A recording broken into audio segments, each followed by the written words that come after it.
2017 संसद का वो आधी रात का नजारा याद कीजिए। देश खड़ा है एक बड़े आर्थिक बदलाव की कगार पर। The history of independent India. इसे आजादी के बाद का सबसे बड़ा सुधार बताया गया, जिसे अब तक का सबसे बड़ा कर सुधार माना जा रहा है। उस वक्त जीएसटी को ऐतिहासिक क्रांति बताया गया। ठीक 12 बजे संसद के केंद्रीय कक्ष में एक घंटा बजेगा जो गवाह होगा देश में जीएसटी के लागू होने। और आज 8 साल बाद सरकार खुद उस जीएसटी में बदलाव कर जनता को उत्सव मनाने कह रही है। एक तरह से कल से देश में जीएसटी बचत उत्सव शुरू होने जा रहा है। क्या ये बदलाव वास्तव में जनता को राहत देने के लिए है या फिर मजबूरी में ये कदम सरकार को उठाने पड़ रहे हैं? इसी बीच प्रधानमंत्री लोगों से लगातार स्वदेशी अपनाने की अपील कर रहे हैं। स्वदेशी है।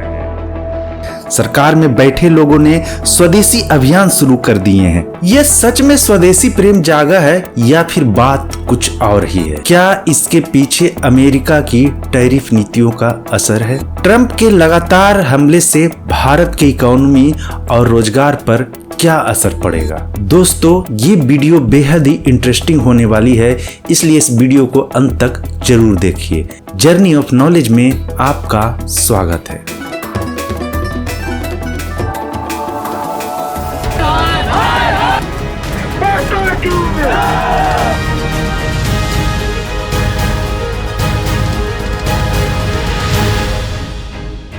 भारत का हर मिडिल क्लास अपनी रोजमर्रा जरूरतों को पूरा करने के लिए 60% से अधिक प्रोडक्ट्स विदेशी स्वामित्व वाली कंपनियों का प्रयोग करती है। सुबह उठने के साथ ही ब्रश के लिए कोलगेट या पेप्सोडेंट टूथपेस्ट का इस्तेमाल, नहाते वक्त लाइफबॉय, लक्स, पियर्स जैसे साबुन, कपड़े धोने के लिए सर्फ, टाइड, एरियल जैसी कंपनी का डिटर्जेंट, बाथरूम क्लीन करने के लिए हार्पिक या लाइजॉल, ये सब विदेशी स्वामित्व वाली कंपनी है। इनका प्रॉफिट देश से बाहर किसी और को जाता है। इसी तरह snacks, cold drink, beauty products, कपड़े, इलेक्ट्रॉनिक्स, ऑटो, अनगिनत ऐसे प्रोडक्ट हैं जहां विदेशी कंपनियों के माल से भारतीय मार्केट भरे पड़े हैं। ऐसे में एकाएक सरकार स्वदेशी अपनाने को प्रेरित करे तो क्या ये संभव है? स्वदेशी का लक्ष्य स्वदेशी अपनाने की मुहिम से नहीं, बल्कि स्वदेशी प्रोडक्ट विदेशी प्रोडक्ट्स के मुकाबले सस्ता और अच्छा हो, तभी लोग स्वदेशी प्रोडक्ट का इस्तेमाल करना शुरू करेंगे। और इसके लिए infrastructure, policy, skill level, education, research और इन्वेस्टमेंट की जरूरत होती है।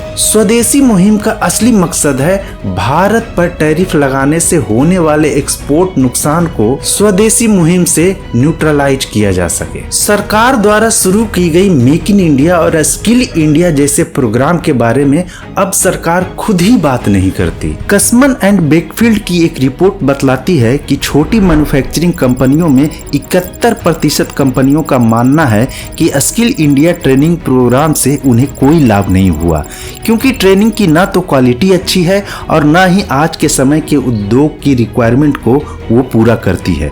सरकार ने भले ही योजना बना ली और लागू कर दी, लेकिन गंभीरता से इस पर काम बिल्कुल भी नहीं किया गया। NSDC, national skill development corporation, जो युवाओं को भारत में ट्रेनिंग देती है, आज के वक्त इसका चेयरमैन कौन है किसी को पता ही नहीं है।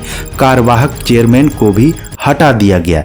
कैग और नीति आयोग दोनों का कहना है ये संस्था बिना अकाउंटेबिलिटी और लीडरशिप के चल रही है। हमारे पास अब यंग पॉपुलेशन डेमोग्राफिक डिविडेंड केवल 15 साल ही बचे हैं।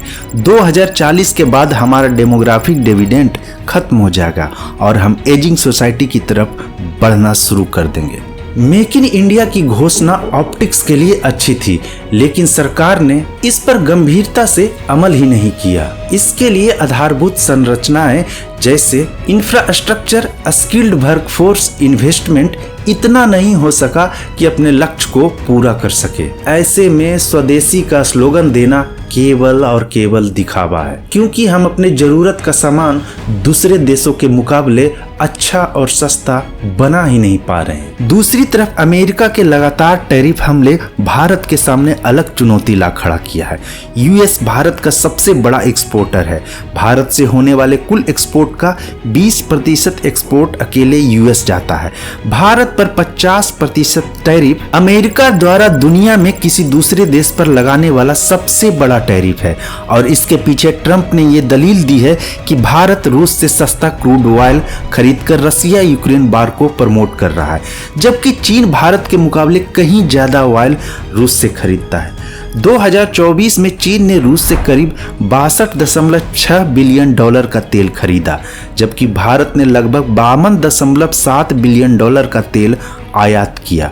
वहीं खुद अमेरिका और रूस के बीच 3.5 बिलियन डॉलर का व्यापार होता है, लेकिन निशाना केवल भारत को बनाया जा रहा। ये भारत की फेल्ड विदेश नीति का एक नज़ारा है। भारत और अमेरिका के बीच 87 बिलियन डॉलर यानी करीब 7.25 लाख करोड़ रुपए का ट्रेड होता है।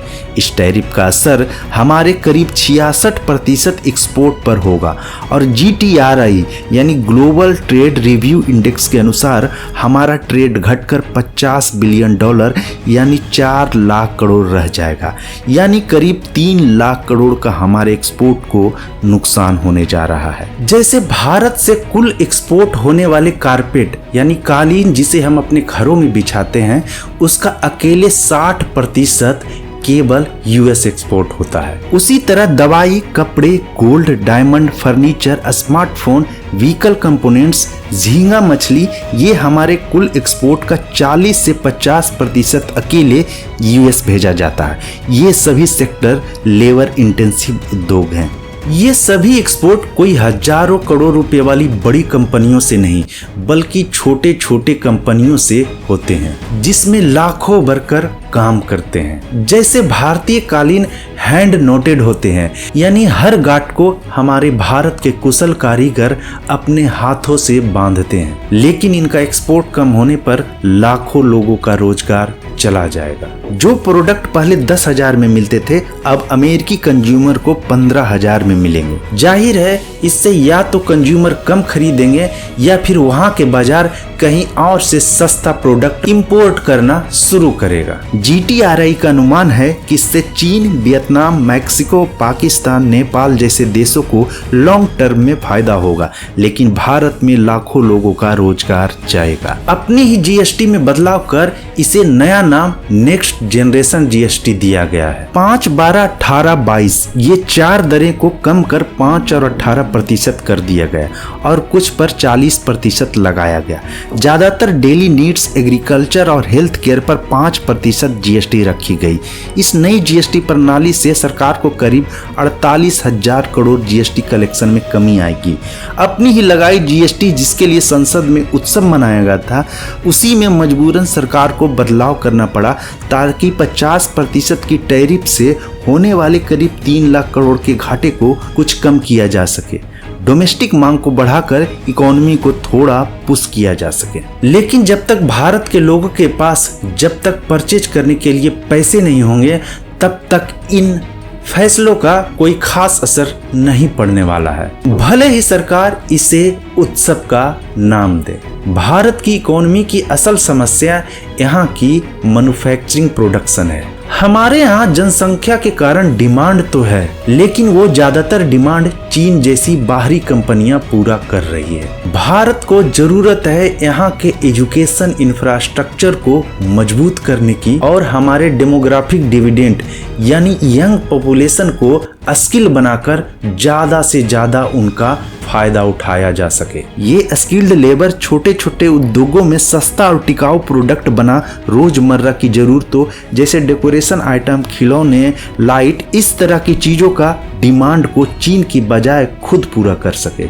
जहां हम अपने यंग जनरेशन को स्किल्ड वर्कफोर्स बनाने में भी आज नाकाम है, उधर चीन ने अपने यहाँ स्किल्ड वर्कफोर्स से आगे बढ़कर टेक वर्कफोर्स तैयार कर रहा है। उसका लक्ष्य है कि स्किल्ड और रिस्की वर्क का काम AI की मदद से रोबोट करे और हमारा यंग जनरेशन टेक एक्सपर्ट बने, जो कम संख्या और कम समय में ज्यादा से ज्यादा प्रोडक्शन कर दुनिया भर में अपना माल पहुंचाए।